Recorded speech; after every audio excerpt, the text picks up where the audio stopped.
Hello everyone, welcome to study time with new informative video.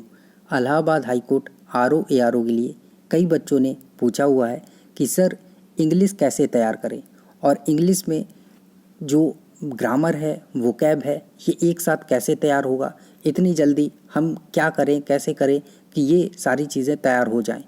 और एक जो और नया क्वेश्चन आया है वो ये है कि पहले हम ग्रामर पढ़ें या फिर वोकैब में लग जाएं। देखिए, पिछली वीडियो मैंने एक बनाई थी जिसमें आपको इलाहाबाद हाई कोर्ट के लिए ग्रामर कैसे तैयार करना है, कैसे आप इंग्लिश अपनी इम्प्रूव कर सकते हैं, वो सारी चीज़ें बताई थी। अगर आपने वो वीडियो नहीं देखा है तो डिस्क्रिप्शन में आपको उसका लिंक मिल जाएगा, जाकर पहले आप वो वीडियो देखें। उसमें सारी चीज़ें आपको डिटेल में बताई गई हैं कि कैसे आप इंग्लिश अपनी इम्प्रूव कर सकते हैं और इलाहाबाद हाई कोर्ट में 45 से प्लस नंबर जो है वो ला सकते हैं, क्योंकि इंग्लिश कितना इम्पॉर्टेंट रोल प्ले करता है Allahabad high court RO ARO में, ये आपसे बेहतर शायद और कोई नहीं जानता होगा। क्योंकि अगर आपको सिलेक्शन लेना है 160, 65, 70 नंबर आपको चाहिए 200 में से, तो इंग्लिश आपका 45 प्लस होना चाहिए।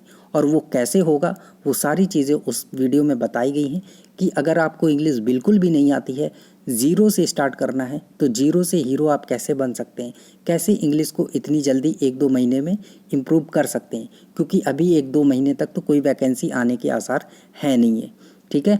तो कैसे आप इंग्लिश को इम्प्रूव कर सकते हैं, सारी चीज़ें बताई गई हैं। और अब बात करते हैं जो बच्चों ने क्वेश्चन पूछा है कि पहले वोकैब पूरा तैयार कर लें या फिर पहले ग्रामर। तो देखिए, पहले अगर आप वोकैब तैयार करने बैठ जाएंगे तो वोकैब की कोई ऐसी एक लिमिट नहीं है कि हाँ चलिए ये 1000 वर्ड है और अब वोकैब ख़त्म हो गई है, या 5000 वर्ड है अब वोकैब फिनिश हो गई है। वोकैब में क्या है, डेली आप नए वर्ड पढ़ते जाएंगे और डेली भूलेंगे। आप 100 पढ़ेंगे, 100 में से 50, 60, 70, 80 आप भूल जाएंगे।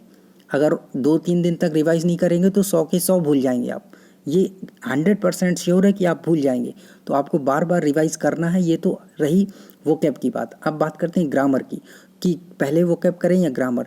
तो देखिए, आपको ग्रामर के रूल वगैरह ये डेली पढ़ना है, प्रैक्टिस सेट लगाना है, उस वीडियो में सारी चीज़ें बताई हैं। लेकिन अगर आप ये सोच के बैठ जाएं कि मैं पहले वोकैब पूरा कंप्लीट कर लेता हूं, इसके बाद ग्रामर छूऊंगा, तो ये बहुत गलत हो जाएगा। क्योंकि आप वोकैब करने बैठेंगे तो वही करते रह जाएंगे, ग्रामर को टच भी नहीं कर पाएंगे।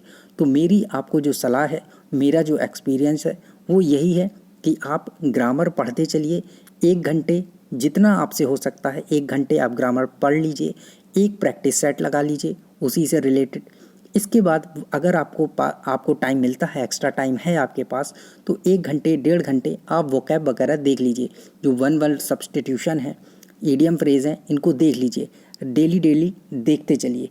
बाकी रीडिंग करेंगे तो उसमें भी आपको वोकैब के नए नए वर्ड्स मिलते जाएंगे, उससे भी आपकी वोकैब तैयार होगी।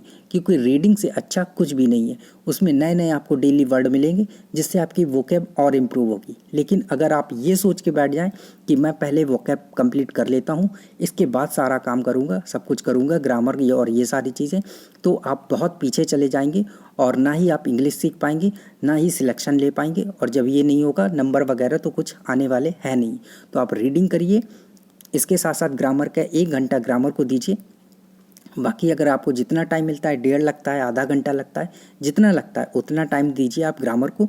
उसका प्रैक्टिस सेट वगैरह लगाइए और रीडिंग करिए, जिससे आपका वोकैब इंप्रूव हो जाएगा। बाकी आप वन वर्ड सब्स्टिट्यूशन ये सारी चीज़ें एक्स्ट्रा में कर सकते हैं। तो 2 से 3 घंटे 4 घंटे आपको इंग्लिश को देना पड़ेगा। अगर आप ये 10-5 मिनट में सोच रहे हैं कि हो जाएगा, कोई उसकी घुट्टी और डाल के पी लेंगे, तो ये नहीं हो पाएगा। तो सीधी सी बात जो थी वो मैंने आपको यहाँ पर बता दी है कि पहले आपको ग्रामर और वोकैब ये दोनों करनी है। तो पहले आप ग्रामर को देखते चलिए और वोकैब को साथ साथ लेके चलिए। ये नहीं कि केवल ग्रामर पढ़ लेता हूँ, वोकैब अभी छूता भी नहीं हूँ। तो दोनों चीज़ें आपको लेके चलनी है, क्योंकि इम्पॉर्टेंट ऐसा नहीं है कि एक ही चीज़ इम्पॉर्टेंट है, इम्पॉर्टेंस दोनों की अपनी जगह बहुत है। मैंने जो पेपर देखा था उसमें सारी चीज़ें थी, 50 क्वेश्चन थे, तो 25 आपका वोकैब से आया है, 25 ग्रामर से आया है, बराबर 50-50 का रेशियो है। तो आपको दोनों चीज़ें लेके चलनी है। तो ग्रामर भी पढ़िए 1 घंटे, उसका प्रैक्टिस सेट वगैरह लगाइए, और 1-1.5 घंटे आप वोकैब को दीजिए और रीडिंग को दीजिए। तो 2-3-4 घंटे अगर आप इंग्लिश पढ़ते हैं तो 100% गारंटी है कि आप इलाहाबाद हाई कोर्ट में सिलेक्ट होंगे और अच्छे नंबर जब आपके इंग्लिश में आएंगे तो आपको कोई रोक भी नहीं सकता है सिलेक्शन से। सो यही मेरी आपको सलाह है और यही स्ट्रेटजी है। Thank you. मिलते हैं नई इन्फॉर्मेटिव वीडियो के साथ। और अगर आपका कोई सजेशन है या आपको कुछ ऐसा लगता है तो आप कमेंट सेक्शन के माध्यम से बता सकते हैं। Thank you.